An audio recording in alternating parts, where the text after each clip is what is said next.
Well, hey there, welcome to day 1036 of What's She Up To Now. Sharon Horne-Ellstrom here, documenting my journey as I transition from the brick and mortar world of real businesses, corporate America, and actual brick and mortar, real live manufacturing, hospitality, all different types of,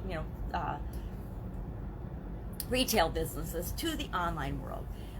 As part of my divorce, I had the opportunity to go from the offline world to the online world. I had to divest myself of all of my assets as part of my divorce, so it opened up the world of possibility to me in terms of what could I do next. Now, I'm old enough that I could have retired, but I didn't want to. I've got too much energy to just sit around and do nothing. So I decided, I've always been curious about the internet and this World Wide Web and the online world, but I didn't have the time back when I was running different businesses and raising my family to explore it. Actually, the internet barely existed when I was raising my kids, but now they're like total techies, right? So I document my journey here in this little video log every day, talking about what's worked, what's not, what I'm doing, what's not working, what I wish I'd never tried, because there's some of those things are like, oh my gosh, why did I ever think this would work? Why did I get sucked into all of the information and all the shiny objects on the web and follow these different trails, when we always need to do what's right for us and for the people that we're here to serve.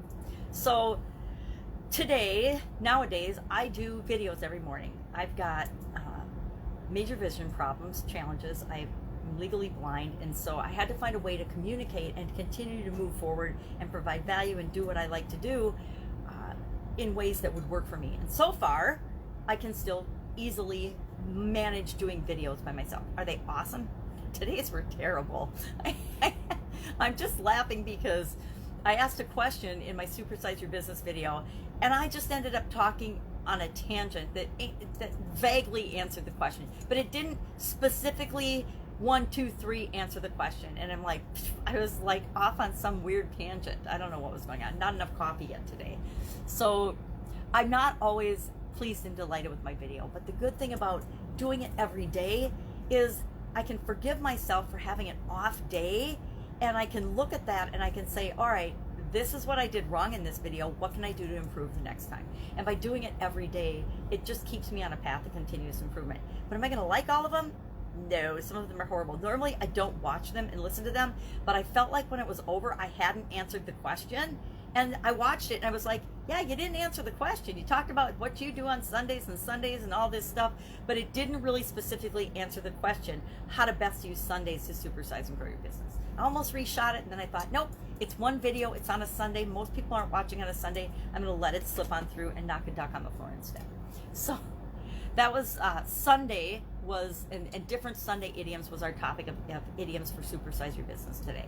I actually think I did a better job live on my profile than I did when I actually did it on the page. And the reason I do it on the profile is to practice for the page, but I just I don't know, I got off on a tangent. Sometimes we do that. No Nonsense November today, day 29 of sharing a tool a day to help people with their lives, recommended by one of my favorite people in the whole wide world that I do that, was about your motto, your personal motto. Do you have a personal motto? Do you have a phrase or a saying that is under the surface, but you use it and you call on it a lot to remind you of who you are and how you want to show up in the world? I actually created one over a decade ago now, and I've used it throughout that time period. It's still my go-to motto. Do I add little other specific mantras and mottos and things affirmations and things? Yes, absolutely. And those change more often. But this motto has stuck with me for quite a long time. I tend to use it because it says way more. It's a 6-word motto, and it says way more than the motto itself. My motto, if anyone cares, is actually be loving, love being, be me. No, be you. I say be you. I say in my head, be you, because I want to tell myself to be myself, be me. I actually have used the initials be me for a lot of things in the past because it's my kids' initials, and it's not a coincidence that those initials ended up being my kids' initials. And it's a long story that doesn't need to be shared here, but it's something that I learned about myself. So be loving, love being, be you, and be me are two kind of interchangeable mantras and mottos and mantras that I personally use to this day to help me stay on track, to help me know how I want to behave, to communicate to other people who I am and kind of what I'm about, without having to say a whole lot. So it was about mantras. Now, mantras and mottos can do a whole lot more for us. There's good reasons to have a good motto and a good mantra. And we talked about that in the Get Up and Go Challenge, the No Nonsense November today. Getting ready for, of course, the December 5th and final free 30-day Get Up and Go Challenge, starting December 1st, which is in just a couple of days, actually 2 days, a couple of days exactly.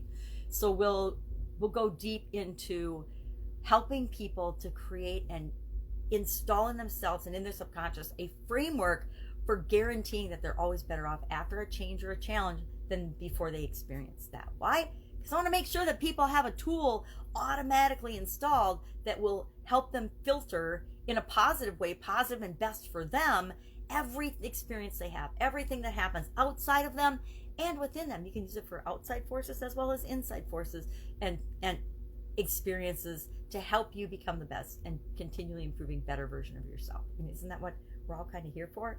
Is to live our life as best we can. Definitely off today. I'm just a little off today. We all have those days, right? We have days where we're super sharp and on the ball, and other days where we're just like, yeah, I'm here. Here's my name. It's Sunday, and Sunday's a fun day because I use Sunday. I do use Sunday to move my business ahead and move it in the direction I want to intentionally. I kind of vaguely mentioned that, but I didn't do a good, crystal clear job of communicating that. I just didn't today. Fun challenge today was about what we write down, things that we write down. I think I'm going to have to figure out ways to better write down the things I want to communicate. I'm going to have to start getting like a giant whiteboard and putting it behind my phone and then just having those messages. So I'm going to have to start popping up my key phrases on the big screen TV so that I can actually remember what it is that I want to say. That's it. Have an absolutely amazing Sunday. If I can help you in any way, go ahead and hit me up, ask me in the comments below. Otherwise, I will be with you tomorrow with another update on what I'm working on and some of the lessons that I've learned along the way as I've gone from this offline to the online world. Have an absolutely amazing day.